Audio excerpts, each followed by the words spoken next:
Hello, my Teaserking family. My apologies, but my internet, you know how it gets sometimes. Sometimes nothing happens, and sometimes it does this bullshit. So we're in the middle of Africa. Let's go back to it. So, again, to recap, this small country, Burkina Sabo or something like that, found gold and oil, and the U.S. wants it, and they want to steal it. And they sent a little attack force, and they sent um, some general with a piece of paper saying, give us, we want 60% of your oil and gold.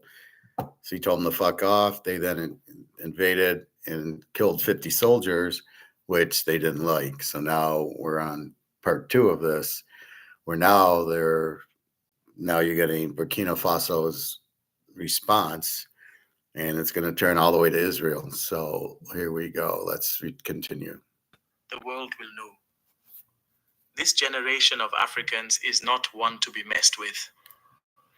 It started with explosions before dawn. In a quiet, guarded military base near the eastern corridor of Burkina Faso, more than 50 Burkinabe soldiers were caught in a hellish ambush. It was fast, ruthless, and it left no time for defense.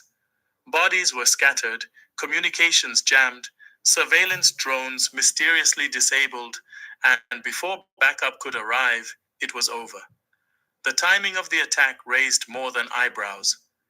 Just a few days earlier, a delegation from the United States arrived in Burkina Faso to invite him for an award ceremony. They said President Ibrahim Traore's work and development for Burkina Faso are widely known today, and they have nominated him for a prestigious achievement award in Washington. But Traore rejected this offer outright, refusing to entertain what many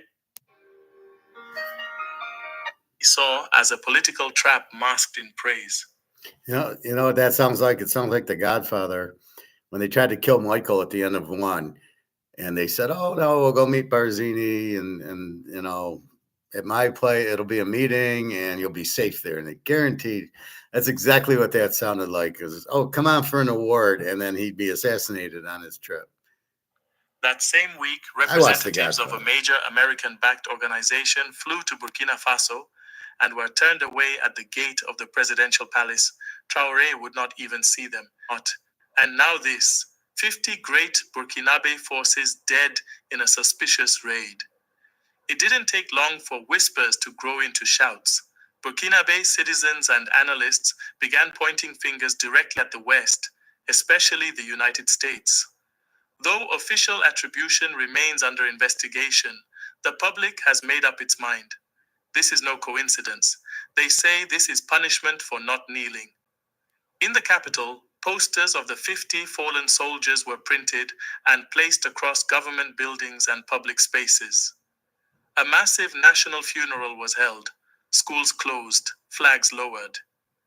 The president was present not just as a leader, but as a soldier.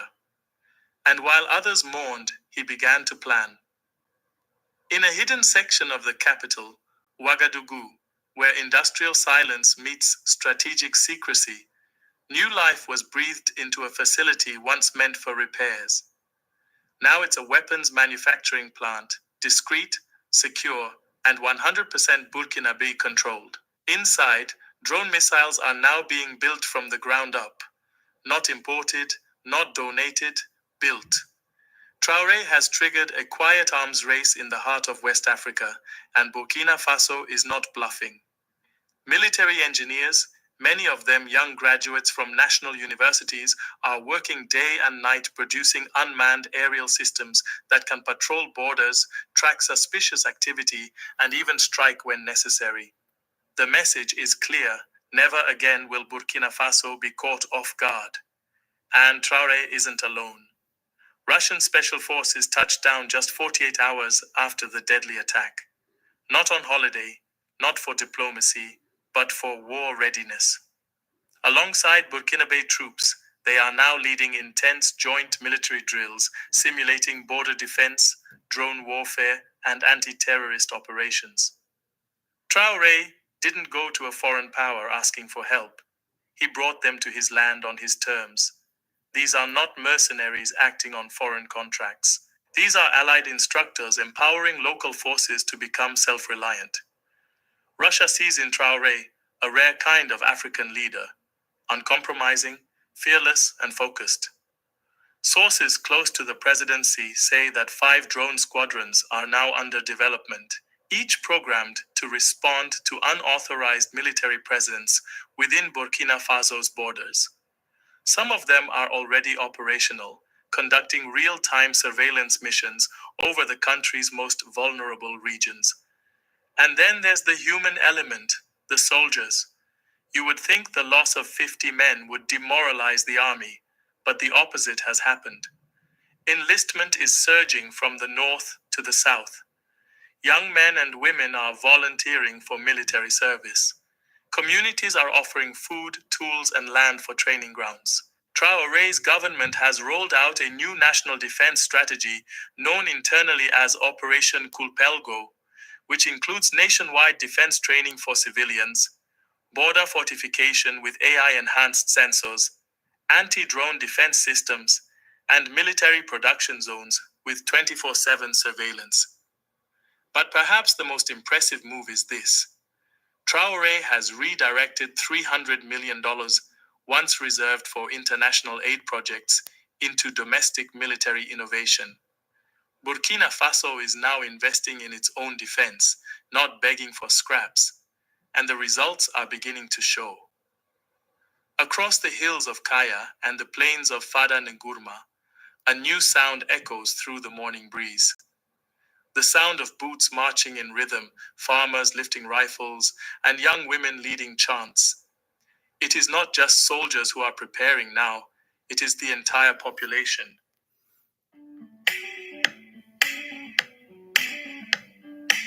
Okay, so let's go to our next video. So we can see, so the U.S. wants all their gold and oil, or 60% of it. They say, fuck off. They then invade them and kill 50 soldiers with some, CIA unit or Navy SEAL or something. And now they're retaliating. It's a nice movie. Now they're retaliating and saying, fuck off. And now everybody is joining the military. The Russians are helping them. Don't forget that. We are now at war with Russia in 3 different places: Iran, the Ukraine, and now in Africa. This is ridiculous. So it shows you we have no gold because we were trying to steal their gold and oil. We need money because we're broke, because we are fucked. And so they're trying their last. This is the last effort. It's like, well, we'll send our fake military there with the defense contractors, bullies, and whatever else they have to not even negotiate, to just take their gold and oil. We need you to take it or we're going to defeat you. We all know everybody knows the U.S. has no oil or has no army. It's not a surprise. The fact of U.S. China going to war is zero because neither have an army. The U.S. is broke. They can't afford an army. They've given all their weapons to Israel and to Ukraine.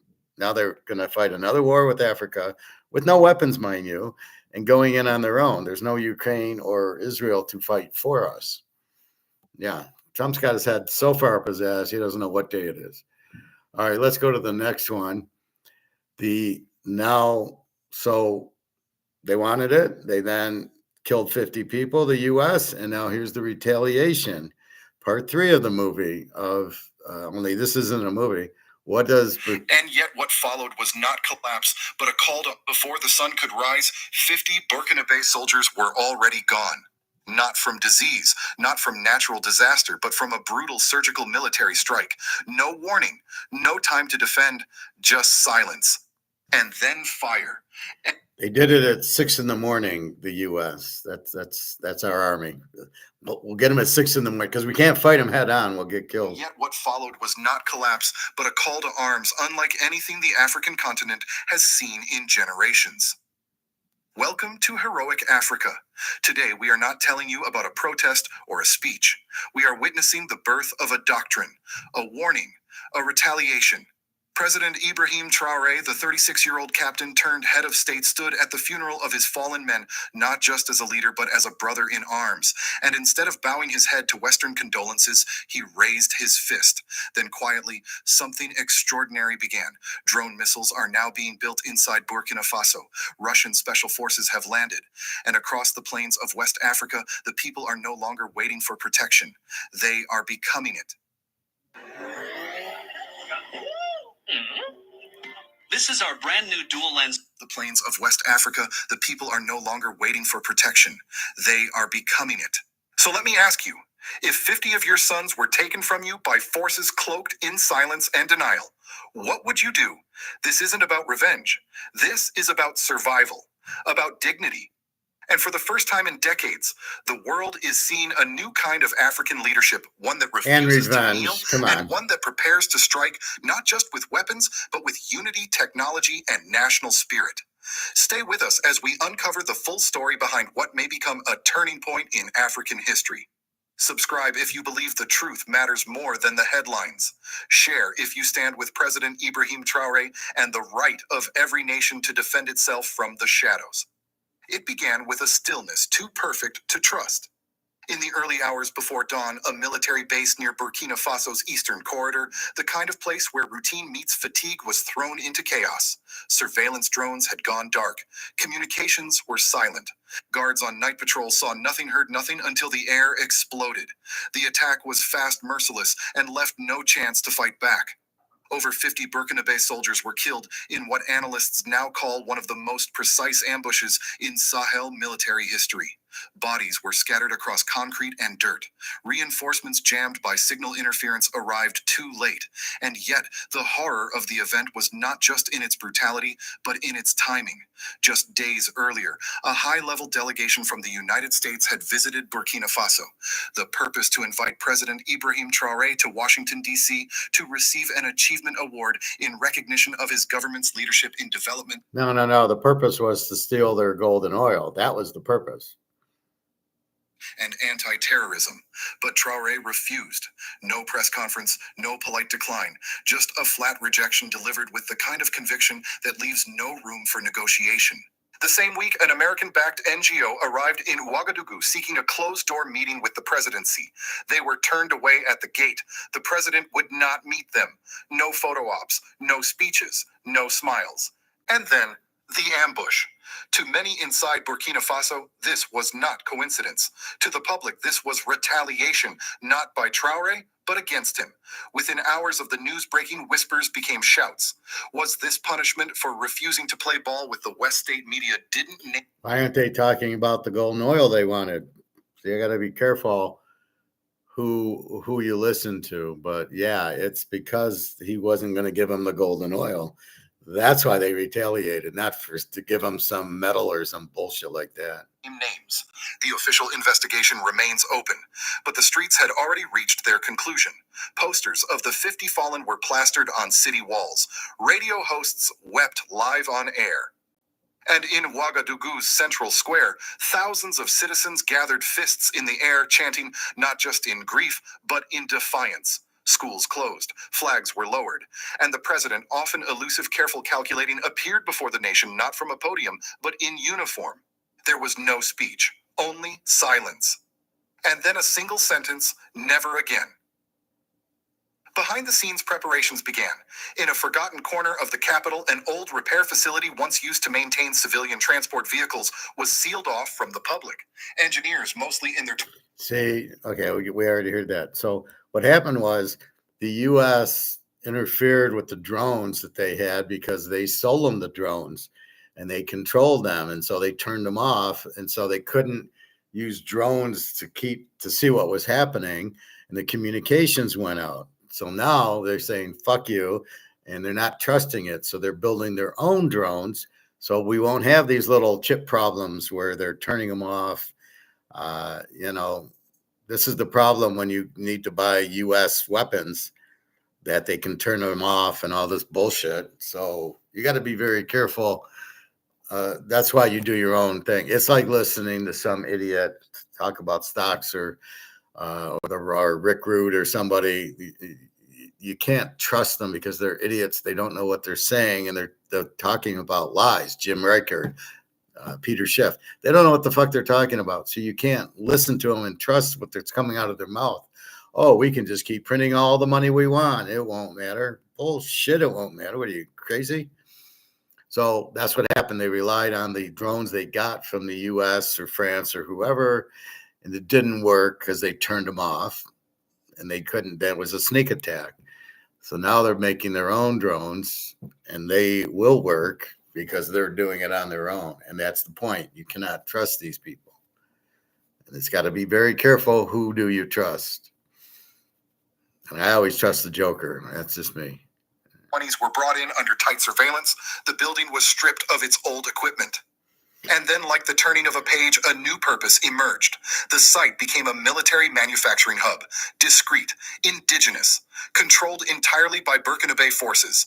And what they were building was no secret drones. Attack drones, surveillance drones, counterintelligence drones, not imported, not donated, built from scratch, designed not only to monitor borders, but to strike when necessary. In the weeks following the funeral, 5 drone squadrons were placed under active development.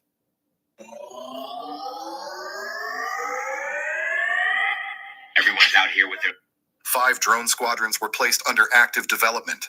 One of them, codenamed Kugri 1, is already operational, flying silent loops over the vulnerable northern border with sensors equipped for night surveillance and AI-guided targeting. The message to the world: we are no longer waiting for help. We are building it. And Traoré was not doing it alone. 48 hours after the funeral, Russian special forces landed quietly in Ouagadougou.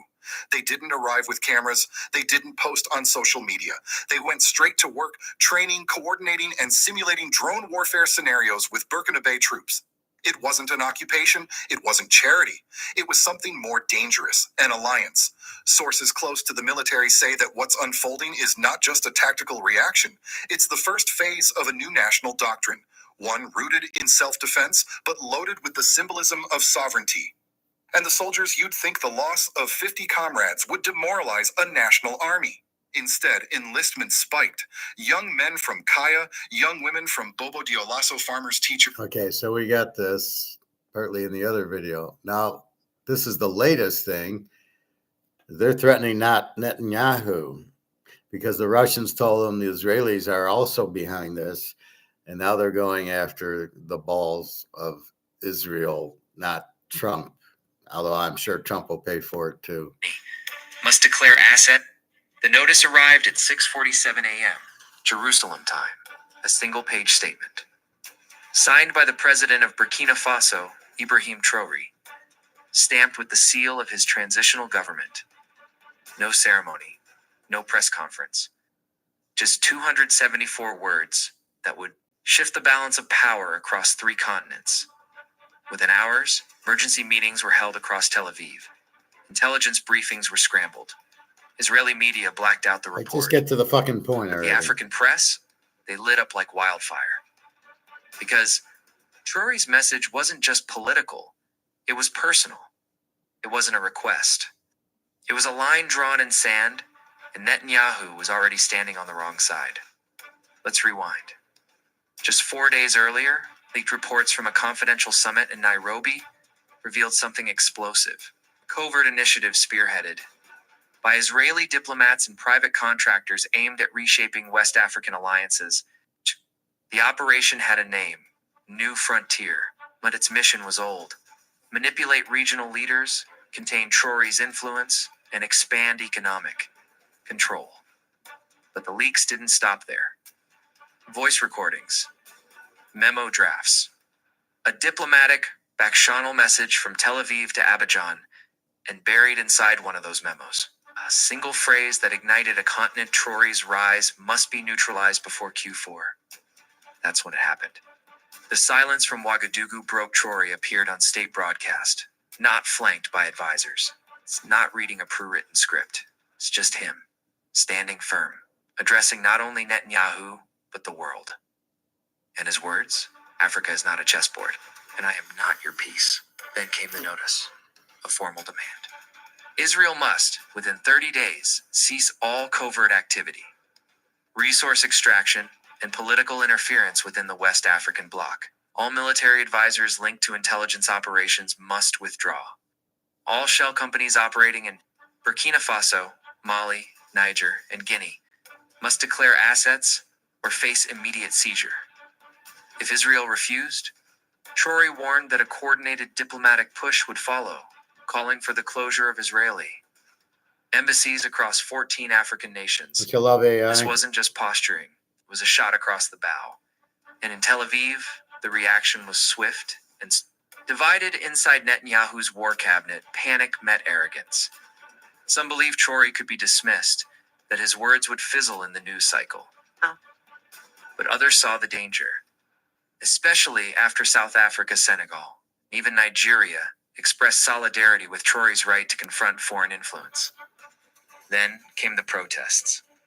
From Accra to Addis Ababa, young people marched through the streets holding signs that read, "Africa will not be moved," Traore speaks. "We listen, Netanyahu. Take your hands off our soil." Meanwhile, in Europe, shock turned to calculation. France issued a vague statement urging dialogue and restraint. The EU called for a balanced approach, but the fear was obvious. Traore succeeded in isolating Israel's grip on African affairs. What other leaders might follow his lead? Inside the African Union, a special session was called. Traore's representative submitted a 12-page report outlining years of financial manipulation by foreign contractors linked to Israeli firms. The report was titled Shadow Investments: How Sovereignty Was Sold. It was detailed, precise, and it shook the room. Western diplomats tried to downplay the notice, but intelligence communities didn't. A leaked Mossad analysis described Traore is the most dangerous non-aligned leader of the decade. Why not? Because of his military, not because of any weapon, but because of his ability to galvanize a continent without begging for permission. Because that's what this is about. Power. For decades, African leaders were expected to conform, shake hands, to smile at summits, to take the deals offered, and never question the terms. Traore flipped the script. He didn't just question the terms, he rewrote them. And now, Netanyahu is in unfamiliar territory. He's used to pressure, but not from the global south, not from a 35-year-old revolutionary. In fatigues, not from a movement that isn't looking for approval, but justice. What happens next? No one can say, but already, embassies are reviewing contracts. African nations are cross-examining deals inked behind closed doors. And youth movements are demanding accountability from leaders who've kept silent for too long. Back in Israel, Netanyahu's spokesperson gave a brief statement. The prime minister is reviewing the notice carefully. But analysts say this isn't a review. It's a reckoning, one that could redefine how Africa speaks and how the world listens. All right, so we got the idea here. So the U.S. is broke, trying to steal gold and oil from Africa, but you went into the wrong person. You went into a military situation, and they're not going to back down. And by the way, they got the Russians backing them up. So now you're fucking with the Russians again, not only in the Ukraine, not only in Iran, but now in Africa. There's a lot of gold and oil there in Africa, and France has been controlling it. That's why Africa's poor. Now, if Africa can actually get the gold and keep it, and get the oil and keep it and sell it, they can make money, then they become more of a powerhouse like what the U.S. is doing. The U.S. is clearly trying to keep power. They're trying to hold on. And as it's slipping and slipping, like Trump's under the impression we can bully everybody. They'll do what we say if we bully them. And what's happening is they're not doing it. People aren't listening to the bully, the tariffs. People are saying, fuck you. They're not agreeing with them.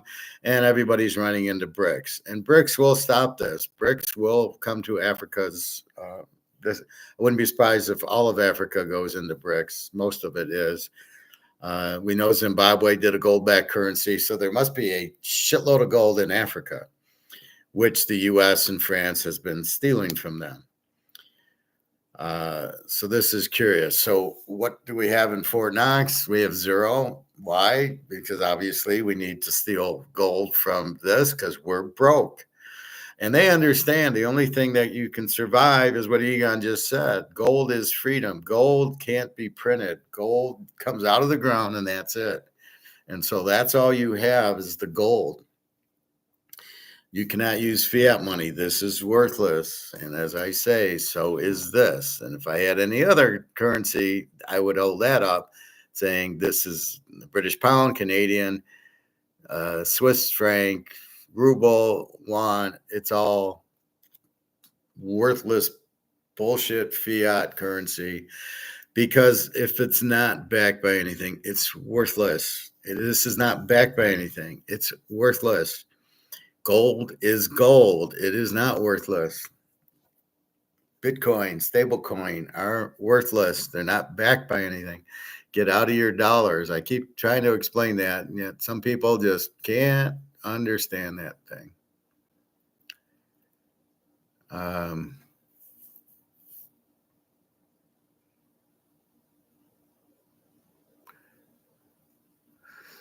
So that's a little. Gold is not for investment. It's for financial insurance against a broken financial system. We are in the next few years, maybe longer, we're going to see the financial system and the currency system coming to an end. We have seen a steady period of decline since 1971 of all currencies. They're all now down by 99% in real terms, which is against gold. Remember, we have only 1% to go, but that 1% is 100% from here. And this is what we're going to see in the next few years, whatever time it takes. This is why you cannot protect your wealth in paper money or in paper assets. You have to have insurance in the form of physical gold and hold it safely outside a fragile banking system. Never pay for your internet again. So it's no ETFs, no stocks. Don't have your money in the bank. Get out of paper. You've got to be in physical. Why do I say this? I mean, people aren't hearing. They're just, I got my 401k. That's what I have. I'm in these stocks. I'm in those stocks. It's like, McFly, is anybody home? Like, what are you thinking? You cannot survive with it because the money's worthless. It's not backed by anything. So if you're in stocks or you in Bitcoin and you think that's not money, that's just paper, and you're fucked. It's not worth anything. So I keep trying to explain that.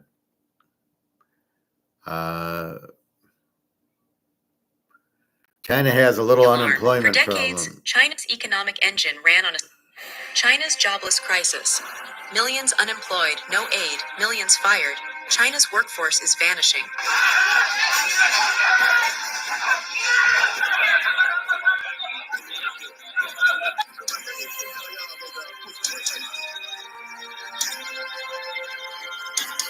Welcome to China Inside, where hidden realities are exposed.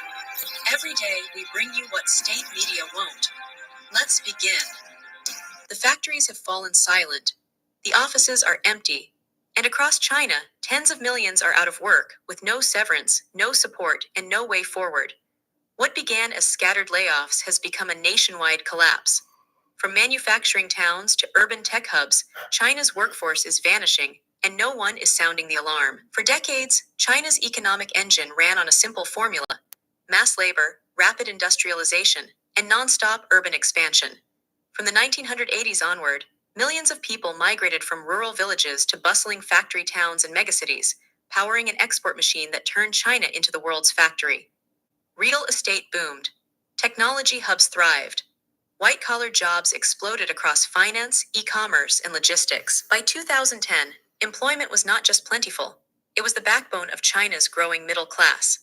Government policies reinforced this momentum. Job creation was embedded into annual growth targets. Local officials competed to attract companies by offering cheap land and loose regulations. State media promoted the narrative of prosperity: young graduates landing dream jobs, factories running 24/7, and cities filled with opportunity. The message was clear: work hard, follow the rules, and you will succeed. But beneath the surface, warning signs had begun to emerge. Automation, aging demographics, and rising labor costs slowly eroded China's job advantage. And Tech Evergrande. firms began replacing humans with AI and algorithms. Manufacturing began shifting to Southeast Asia. College graduates increased rapidly, but the job market couldn't keep up. Still, the government maintained the illusion of stability. Official unemployment numbers remained mysteriously low. Dissent or concern was dismissed as rumors or foreign smear campaigns. Then came the pandemic. Lockdowns shattered supply chains. Small businesses closed by the millions. Migrant workers were sent home and never called back. Youth unemployment surged. In response, the government expanded state sector hiring, created short-term, stability jobs, and pushed digital platforms like live streaming and delivery gigs as solutions. But these were band-aids, not real fixes. By 2023, cracks in the system became harder to hide. Property giants collapsed. Tech layoffs mounted. Export orders dried up. More critically, consumer confidence vanished. Businesses stopped hiring, not temporarily, but indefinitely. Entire industries entered a state of hibernation. Now in 2025, the situation has turned from troubling to disastrous. Mass layoffs have become routine. Private companies quietly shrink their staff. Civil service jobs are frozen. The gig economy is saturated. Millions are without work, and many more are underemployed, scraping by with unstable, low-paid roles that offer no benefits. So China's fucked. You can't get a job there. Their money's worthless. The banks are worthless. You can't get your money out of the bank if you wanted to. And that leaves you better have your gold and get the hell out of there. So let's see. So what's creating this? Let's go to China and their banks. You wearing that thing? An emergency cash. Track. China's bank crisis deepens. Banks freeze withdrawals. Protests break out. China's economy cracking.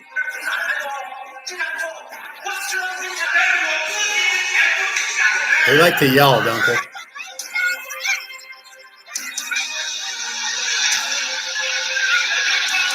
Welcome to China Inside, where hidden realities are exposed. Every day we bring you what state media won't. Let's begin. They went to the bank and couldn't get their money. From the industrial towns of Henan to the bustling streets of Guangzhou, Chinese citizens are waking up to a disturbing truth. Their savings are no longer safe. Withdrawal requests are being denied. ATMs are frozen. And protests are erupting in front of sealed-off bank doors. Something is breaking inside China's financial system, and it's only just begun. China's banking system has long projected an image of stability, heavily regulated, tightly linked to the Communist Party, and supported by massive state-owned financial institutions. For decades, Chinese citizens were encouraged to deposit their money into these banks, trusting that their savings would be protected. In rural areas, regional banks and village credit cooperatives provided lifelines for small communities. In urban centers, state banks acted as the backbone of the growing middle class, managing mortgages, pensions, and business loans. But beneath this surface of control lies a crumbling reality. Since the early 2000s, China has undergone an unprecedented credit expansion, fueled by cheap lending, shadow banking, and risky local government financing vehicles. Smaller regional banks, particularly in provinces like Henan, Hebei, and Shandong, began offering higher interest rates to attract deposits, promising returns well above what major banks could offer. These institutions often used those funds to invest in questionable real estate projects. Sounds like Madoff. We'll give you this high return. People fall for it every time for some reason. This is why if you just go into gold, you don't get burned like this. It's just amazing how stupid people are. Well, this bank's giving me whatever. Everything's is like that. And just Irina talking. So you have all this, and it's all Ponzi schemes. I'm going to give you, I'll give you 25% on your money, and you fall for it, especially in China. You do realize you're a communist country, right? And you're going to get fucked over by your government. So they were working, and they should have bought gold. You buy gold to protect yourself and insure yourself, as I just showed you. You don't buy gold You don't stay in money and, oh, I get 10%. Oh, okay, what good is it to get 20% or to make 100 grand in Bitcoin if it's not there? I mean, if it's not real, right? So Bitcoin, you bought it at $5, like everybody did. Nobody bought it at more than $5, and then it's 100,000. Are you smart enough to take it out, to take your profit? Probably not. Are you going to be surprised when it goes to zero because it's in dollars and you can't get your dollar or it's not worth anything? Are you that smart? So this is the real problem. People are just idiots. And then you got these strange. So you're trusting somebody you shouldn't be trusting. Sorry, Irina's been texting. She gets like that. She'll text me 10 times. It was her birthday last week, so I wished her happy birthday. So we're talking again. So what you have is you have this like here. You really going to trust the banks, or are you going to trust Wall Street? How many times have Wall Street left you down? Right, 1987, in the 1970s. 1929, 2000, 2008, 2021. How many times are you going to keep trusting them? Like trusting the government? You've got to be out of your mind. Now it's crystal clear that Israel was behind 9/11 and they stole all the gold. Bush probably got a little bit of a kickback, but 9/11 was a gold robbery. The buildings were detonated like stardust. They were, the detonation was involved, and you could see it collapse like that. They would never have collapsed. They were made to never collapse because they were so tall that if it was a high wind or something, that if they started to crumble, it would only go down one floor, and then there was reinforcements. It would never have collapsed. And then there was all these brink trucks, and they stole all the gold underneath there. And now we know who did. It was Israel. Because apparently we are behind it. So everything's opening up now. We see Britain is running the U.S. and Israel is running the U.S. and everybody here, just as long as they get paid off, and then the defense contractors. These wars are about buying stock in the defense contractors, which apparently have gone up a lot. I don't know. I don't play stocks because they're all fixed. So that's why you want wars, is to make money for the defense contractors? Really? Hey, Luke, these silver miners are cranking, beating the shit out of gold and silver physical. Wish I had less physical and more miners. Yeah, I know. We talked about that. Well, yeah, but you got to know when to get out of it. As I just told you about China crashing and, all their paper and Egon. I mean, the paper is not your answer. It's okay to be in it now, but you need to take your profit and get back into gold, because gold's the only thing that won't inflate. So, I'm happy you're making money. Just, you got to be very careful about that. I don't know what the miners, how valuable they are. Are these like $2-3 miners that go up $1, and you bought like 20,000 shares of them or something like that? I don't know, but the stock market will collapse soon, and so will the banks. So even if you're in dollars, you're still not out of the woods. So let's see. Let's say hi to Irina.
Just a second.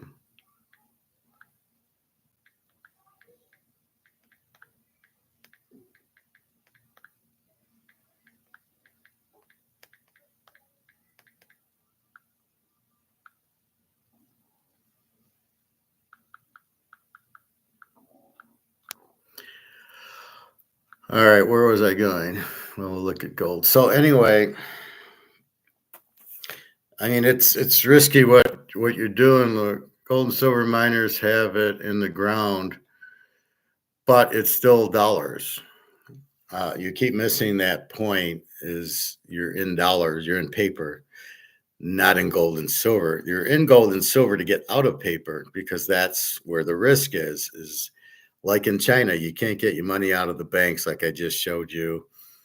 Why is Trump going to Africa to steal their gold and oil? Right? He can just print money, but it's not worth anything. So you have to catch the thing. Your thinking's a little bit. They might have. Is their inventory good, or is everybody taking their inventory? That's the first question. These silver miners are cheap for a reason. Some of them have not even pulled any gold or silver out of the mine yet. They have a mine, but it's not all, 1,000 tons of gold in it. People are going into miners because they can't afford physical gold, I assume. But at the end of the day, you want to be in physical gold because they can't print it. So like I say, your Bitcoin could be worth 100,000. That doesn't mean anything because if you can't get the money out and the money's in US dollars, which is worthless, then you don't really have anything. But if you have gold, you have value. And as I showed you in Egon, I don't know if you saw that, but if you didn't, watch the Egon one where he's saying basically, you've got to hold physical. You've got to get out of paper instruments. So be careful with that. Let me show you that again.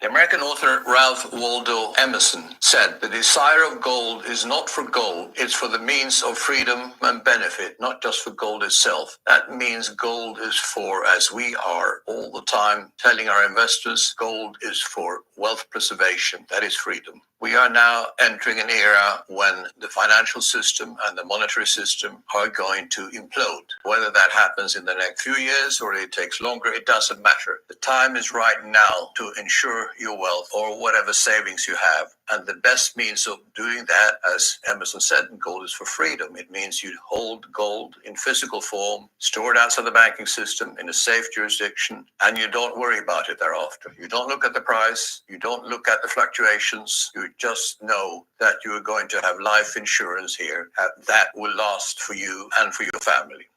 6 reasons why that. So, I mean, that's, I don't know that you're getting that point, Luke. That's why you're buying the physical gold, because you can't inflate it. You can't print it.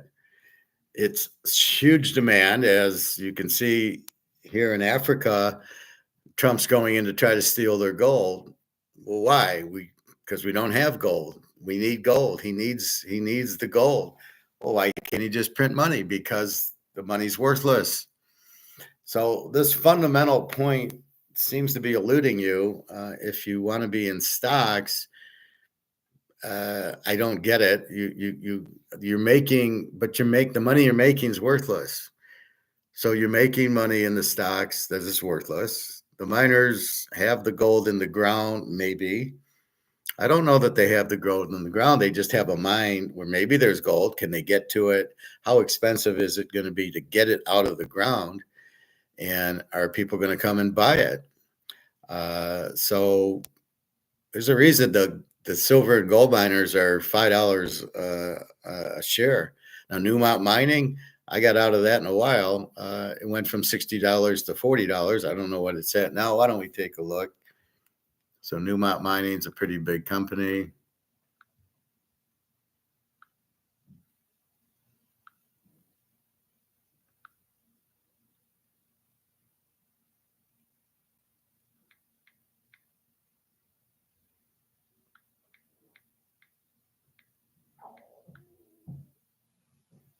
It's at 69.07 right now for Newmont. So it was in the 40s. Let's look at 6 months ago.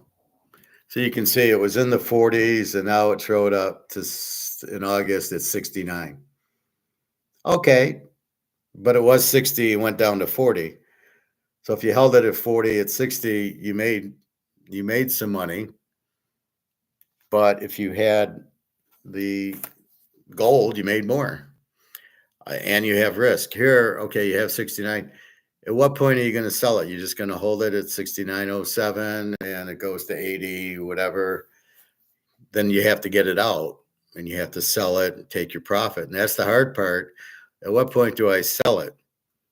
And, well, let's look at what do you have? These miners, gold and silver miners. So let's look at.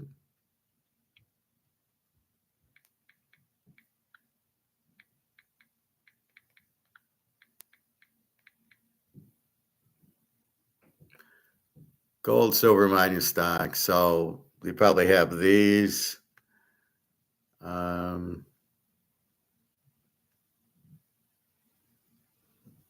I hope you're not in a Sprott ETF. That's disaster.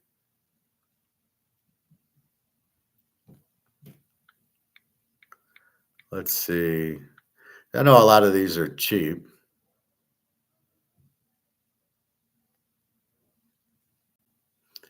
See, you can't look at a percentage because if it goes from $2 to $3, who cares? Newmont's up, Pan American Silver, other namables, Wheaton Precious Metals, American Gold and Silver shows a price of 101. So you want to, you're making a big return on that. Silver Mines current price is 0.145.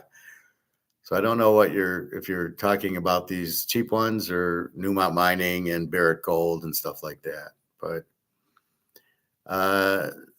again, you're missing the point of getting, you get out of the paper is what you're trying to do. So we got gold at 33.85 right now and silver at 38.24. But what you're missing is this is not price fixed by COMEX, by JP Morgan. This is.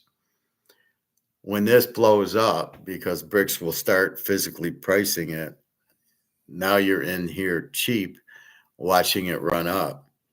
This is physical gold, not in a gold mine. Do the gold miners actually have the gold and the silver in the mine? Maybe they do, maybe they don't. Maybe China bought it all.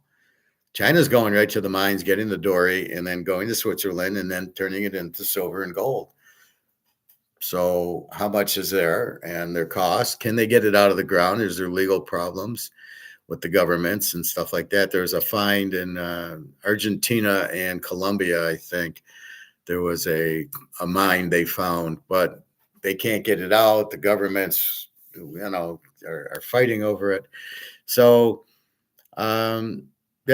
that's great. I mean, but you don't want to be in stocks.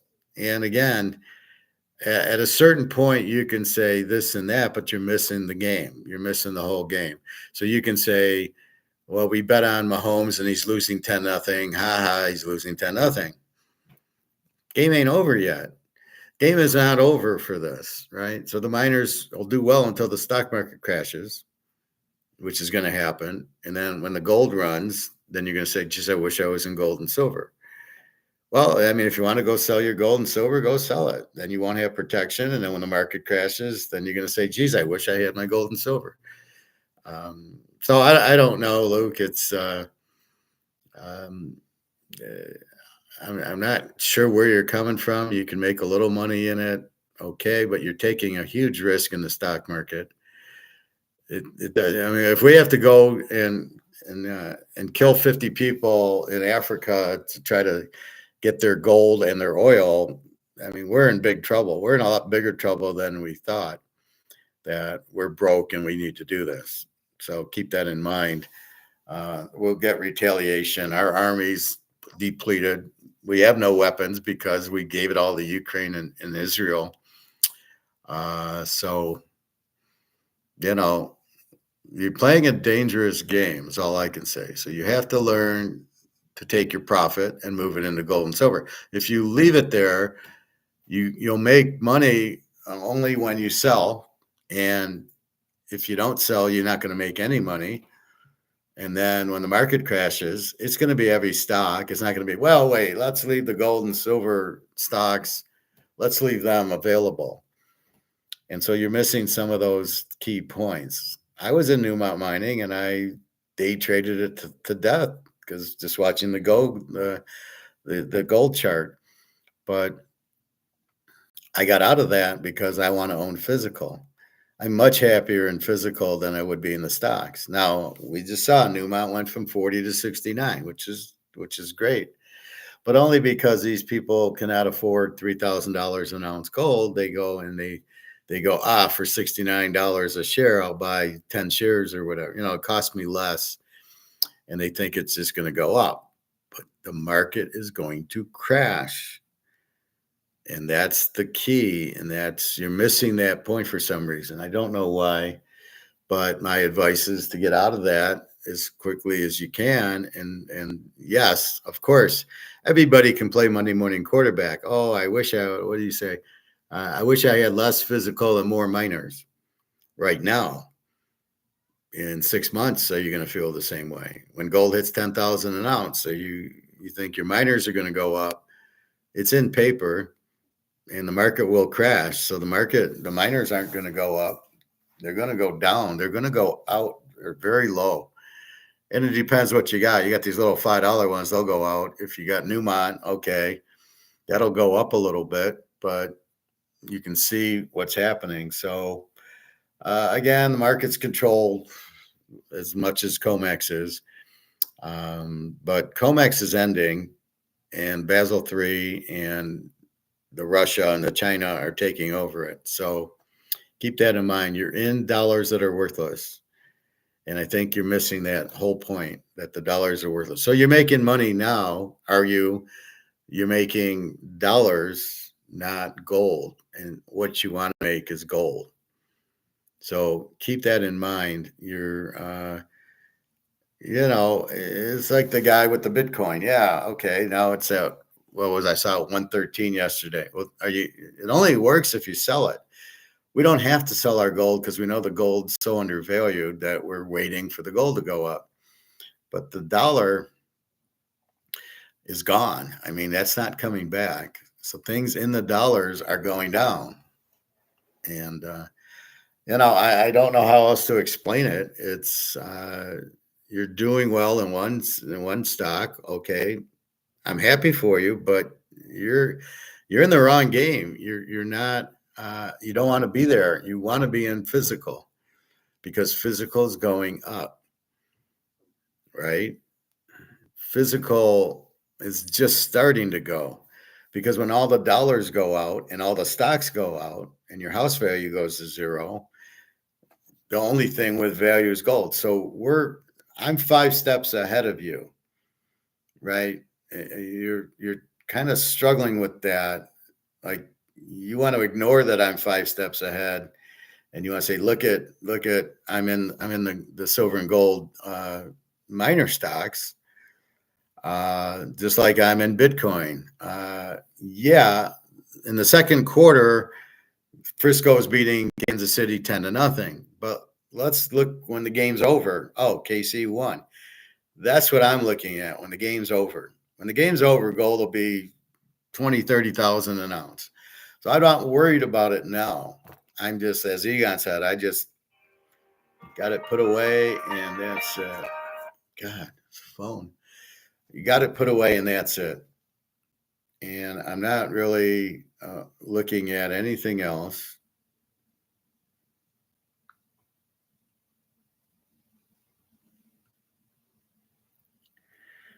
See now, like this. Is this real? My $1,400 a month food assistance is approved. Confirm now. I will not touch this link for all the tea in China. Obviously, it's a scam. Just like these other, I'll click the link and then my phone's a virus. So maybe if it's an email and you can prove it, but even then, I get these emails I don't open. Just be careful of that shit, right? I got another one for a couple thousand for something else, and I just delete them. If it's too good to be true, it is. So, Luke, I'm happy you're making money, but you only make money when you sell. And I can see you not wanting to sell for a while, as I don't want to sell my gold for a while. But the end game is physical gold and silver. It can't be inflated. And you must keep in mind you're in bullshit monopoly money. The stock's in monopoly money. It's priced in monopoly money. So let's say your stock goes, Newmont goes from 69 to 500. If you don't sell it, you didn't make anything. It's all on paper. And then when you go to sell it, can you get the money out? And when you do get the money out, guess what? It's in monopoly money, right? So in the meantime, yes, they're going up and great. But in the overall picture, you don't want to be in stocks because we know they're crashing. 41 trillion is coming out of the stock market, and they're gonna sell everything. Your gold and silver miners will not be ignored and not sold. They all will be sold. So I know you've told me you want so go sell your physical and buy miners. I'm not telling you, I'm warning you it's a bad move, but you can do it if you feel that strongly and you know something that we don't. Yeah, maybe you're listening to Ed O'Dowd or whatever. The guy with Martin Armstrong, the Ponzi schemer. Oh, my friend was Madoff. I'm listening to what Madoff said. So you got to be careful with that. It's not a smart move. I know you're making money. Well, you could be making money in Bitcoin too, but that's a bad move because that's not even real. At least here you actually have the stock in a mine, provided you'd have to look at the financials of the mine to see if it's any good. And who's buying it? Okay, so what? Trump's buying the gold miners or whatever, which is fine, but the stock market's about to crash. The economy sucks. The tariffs are killing everything. And all these stupid wars are very expensive. Now, the defense contractor stocks are going up, I guess, in Britain and that. So I've been told Britain is kind of running the U.S., as is Israel running the U.S. So nobody's fucking running us. It's a great country we have. We've sold our soul to the devil. It's like a Twilight Zone episode. So the devil has the U.S. in London and in Israel. They're invading this African country, which is saying fuck off, and we're in big trouble there. So I apologize that my internet landed. It's like now it's fine. So the first one's baseball and preseason football and a little bit of the African, and we finished it up with the African here. Lesson learned from Luke. And this is probably a lot of you, is be careful. The 401k, I know my friend has 500k in it. Luke's friend has 2 million in his 401k. Good luck. You don't want to be in stocks or paper assets. You want to be in physical gold.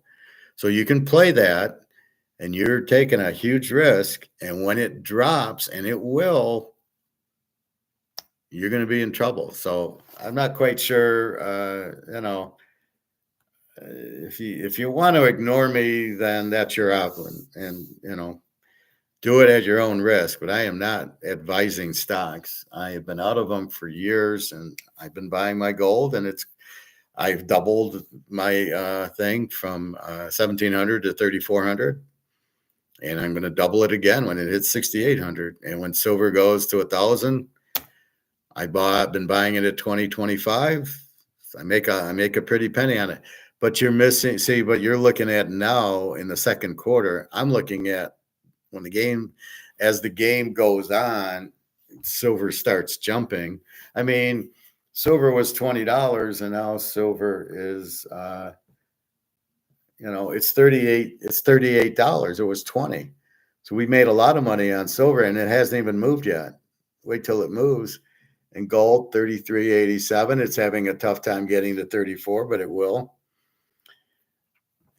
But that's where it's headed. And the miners, again, understand your concept, but not this time. Not with the heavy inflation. What is it, 9,000%, I believe, and not with not with all the tariffs. Economy will dry up. People will sell their gold, even if they're in the gold stocks. Okay, when you get margin calls and when you can't afford your rent or you can't afford your car payment or your mortgage, you're going to sell your stock. You're going to sell your assets, and you're going to sell your stocks. And once they start sliding down, I mean, Luke, you're kind of acting like you've never bought a stock before. I mean, stocks go up and down. They go up. Apple went up and then down, and Tesla goes up and then down. And so when these go down, when the profit taking is there and people need money and they sell it, and the 41 trillion from the outsiders, when they sell their stocks and their bank notes, the price will go down. How are you going to react to that? Then you're going to wish you were in gold. So, I mean, if you want to go sell your gold and buy penny stocks or whatever, I mean, that's fine, but you're taking a huge, you're going to lose everything with that mindset, because you're playing with fire. You're in something that's lost 99% of its value, but you're kind of ignoring that, which is confusing. But just be patient. Or are you one of these that you can't be patient? I can make money in it, I'm going to go, even though it's not real money, I can make money. So just be careful with it. My advice is to get out of stocks. I am out of stocks. I am in gold and silver, and you see my baseball cards.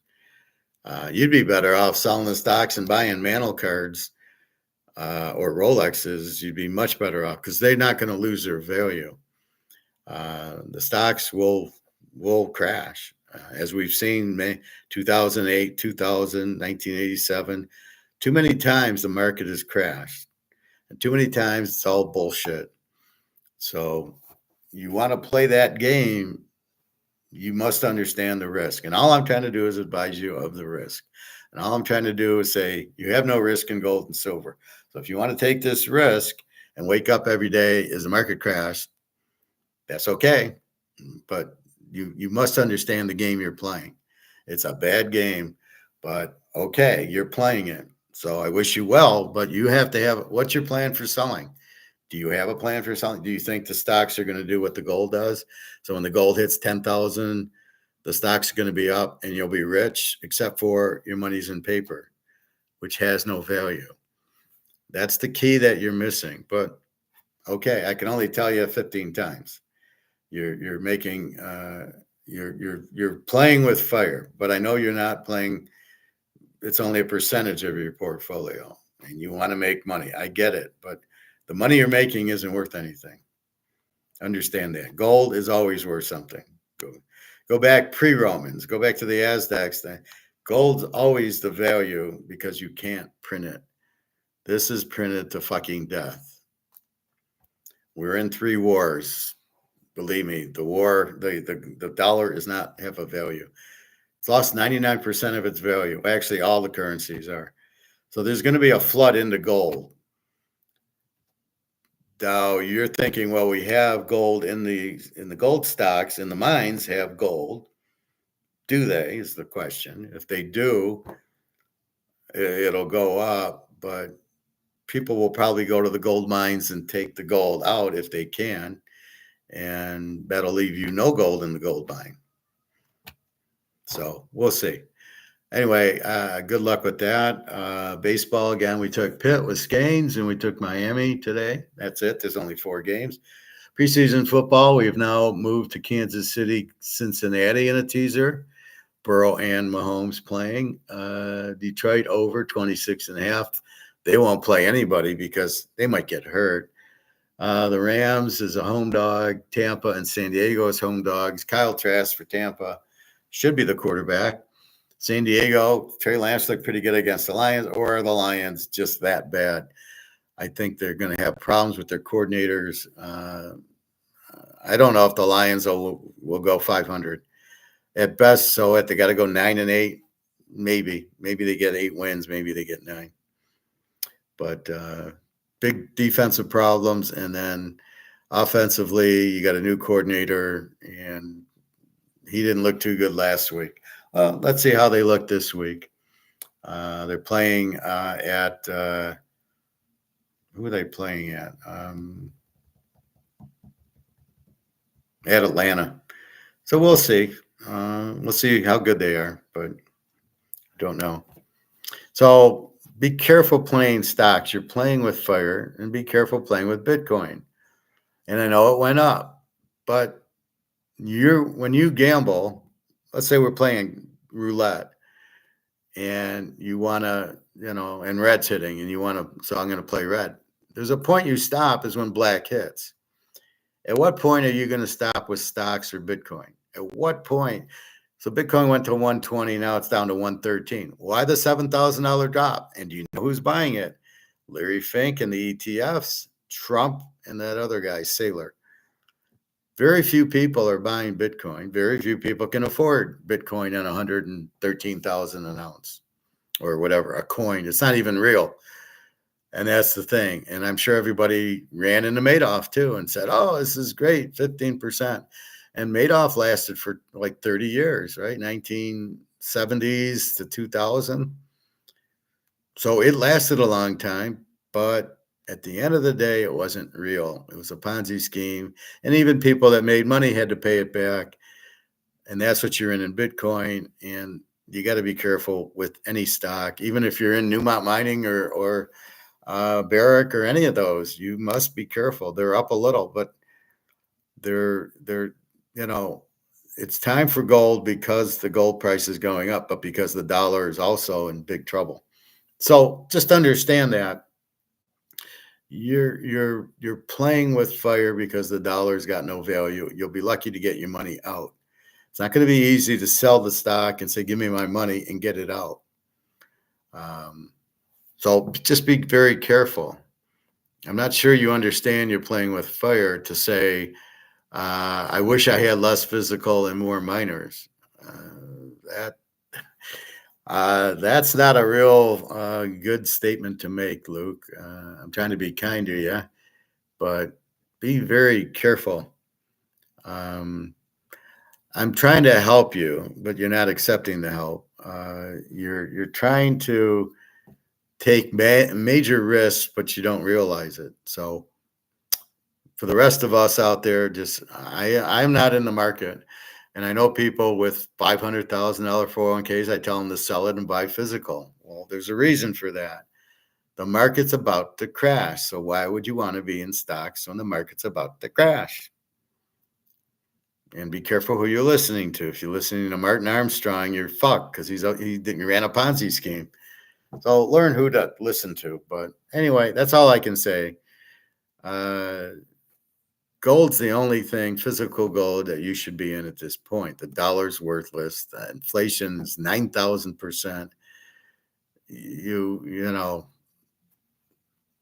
Hello. I mean, that's what you need to see, not, well, I'm making a little bit in the gold miners. My $2 gold miners at $3. Look I made 50%. Okay. And you got how many, you got 10,000 shares of it?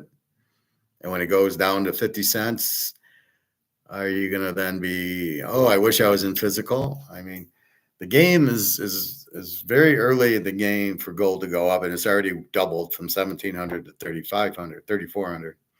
Silver's already gone from 20 to 38, 39 now. So it's just beginning. You can see it. So just be careful. Stay in the physical. And with that, so we saw what happened at Russo Fabu, whatever it's called. And we will leave you with this. So gold trying to get to 3,400, silver 38.14. It was higher, I thought. Maybe not. Silver hit 38.50, and then with no selling, it's now 38.15. So we're getting there. We're at 38. Again, look at the push downs. Total options, total bullshit. You don't think that happens in stocks? Believe me, there's profit taking in stocks. The gold stocks will drop also just as quickly.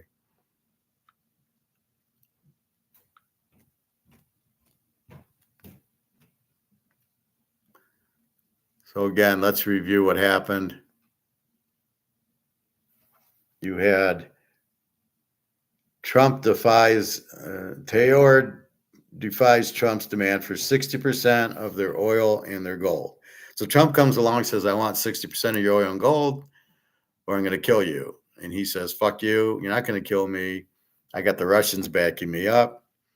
He says, no. Then the U.S. comes in with this bullshit attack at 6 a.m. and kill 50 soldiers. What was that? Oh, we're peacekeeping. Trump. Oh, it's so sad. The Ukrainian war, they're killing these people. They're just killing these people. It's a waste of lives. You just killed 50 people, Trump, because you want to get gold and oil because they told you to fuck off. Then they retaliate and say, we're not going to do this. We don't care what you say. So Burkina Faso is saying no. Then the rest of Africa is now supporting him, not Trump. And then they go after Netanyahu because he's saying, okay, you get the fuck out of Africa now. So everybody wants Africa's gold. And everybody was on the take there. And now this captain comes in, military guy, and he's not on the take. He's saying, we're keeping our gold and oil. Fuck you. He kicked France out. He's now in bed with Russia. And here's the U.S., like a bunch of morons.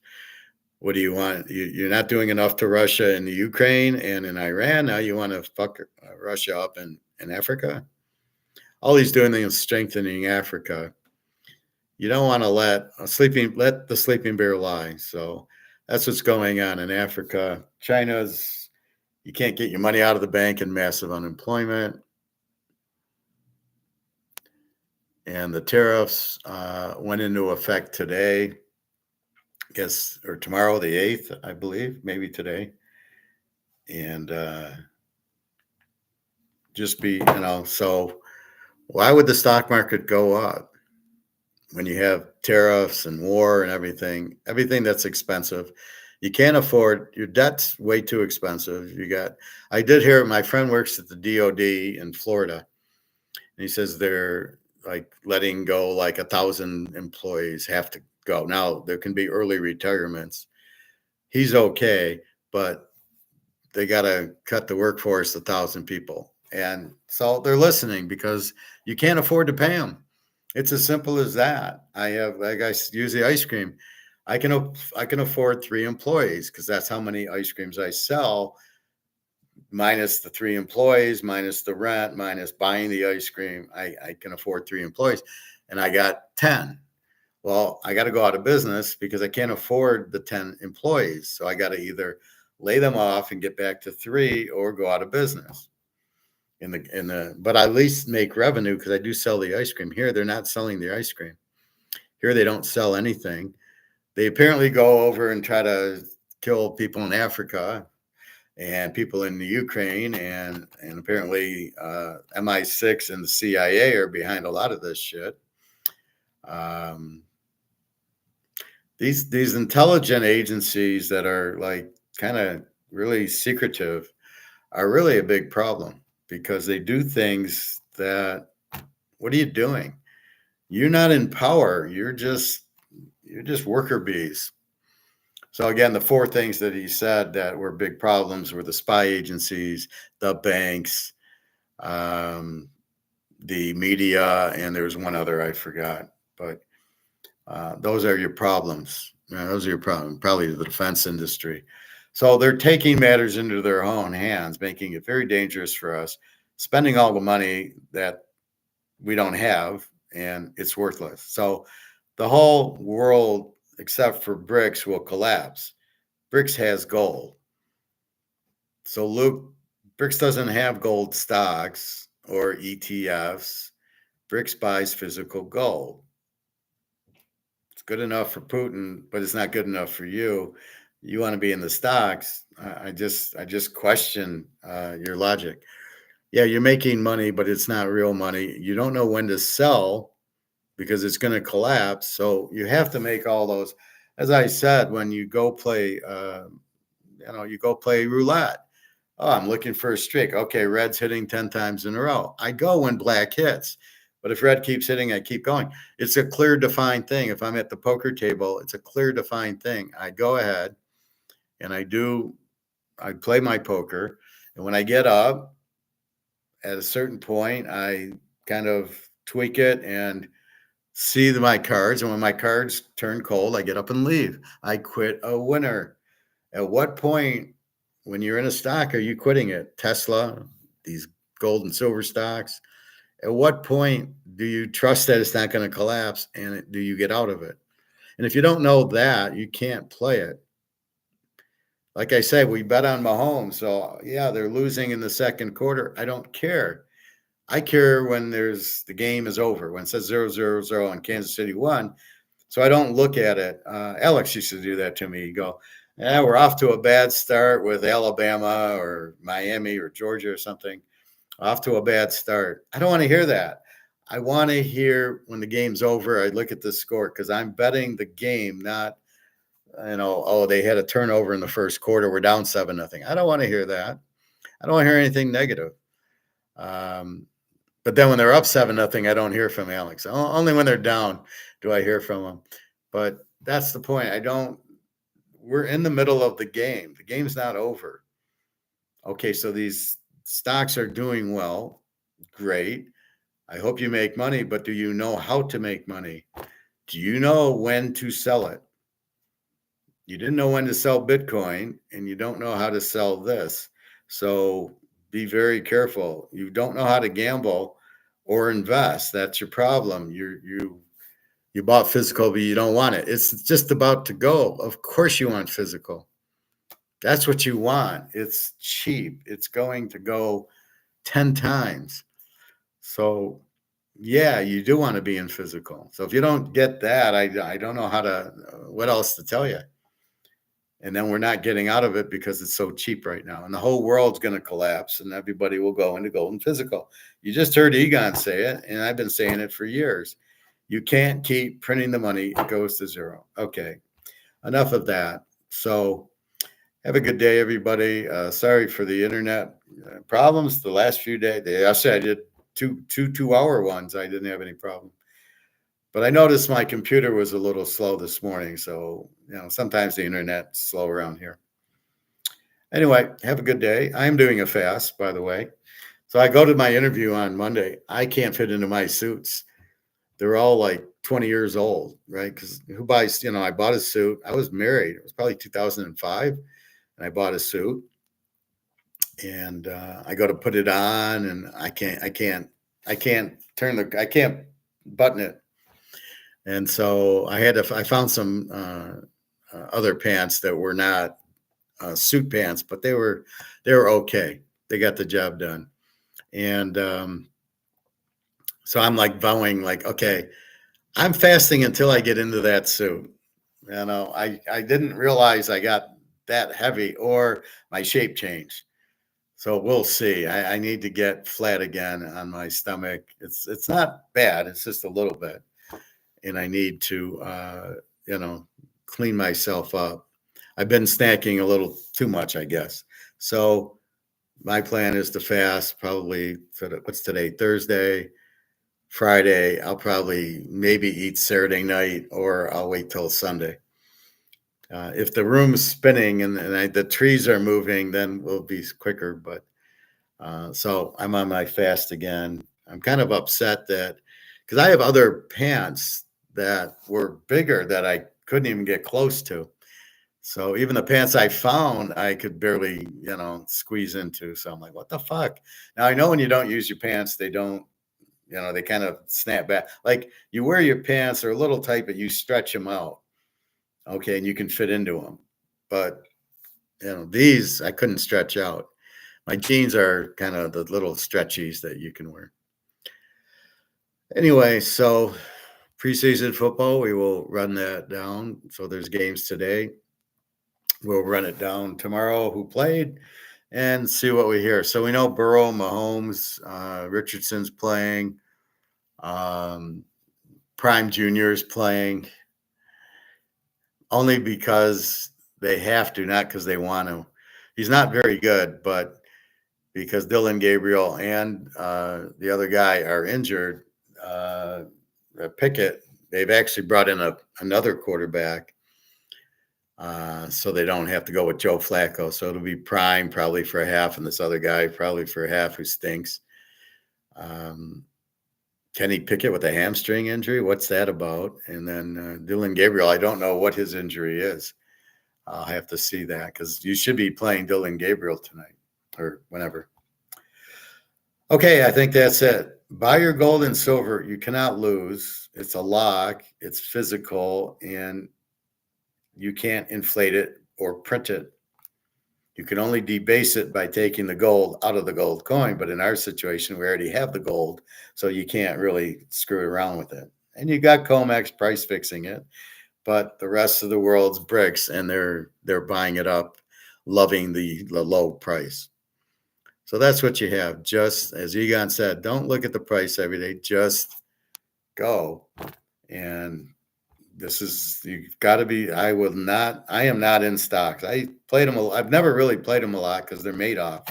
They're all Ponzi schemed and price fixed and everything else. So you're playing with fire, playing with stock. All of a sudden, when Luke's stocks drop 50%, then he'll be saying, oh, I wish I had physical. So anyway, have a good day, everybody. www.teaserking.com. Enjoy. And tomorrow it's Friday. We'll have Mark McGuire on. All right. Take care, everybody.